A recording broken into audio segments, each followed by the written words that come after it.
Pregnant ladies जिनको pregnancy के दौरान बार बार कफ कोल्ड हो रहा है या किसी भी टाइप की एलर्जी है जिसकी वजह से उन्हें चलते फिरते समय, सोते समय या मॉर्निंग में सांस लेने में दिक्कत हो रही है और आपके गायनेकोलॉजिस्ट ने आपको सारी अंग्रेजी दवाएं बंद कर दी है, तो आप उसके लिए होम्योपैथिक स्टोबॉल कफ सिरप दिन में 1-1 चम्मच 3 से 4 बार लें और 1 घंटे तक पानी ना लें।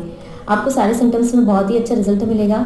अधिक जानकारी के लिए आप कॉन्टैक्ट कर सकते हैं और क्लिनिक जरूर विजिट करें। मेरे यूट्यूब चैनल को सब्सक्राइब करें, वीडियो को लाइक और शेयर करें।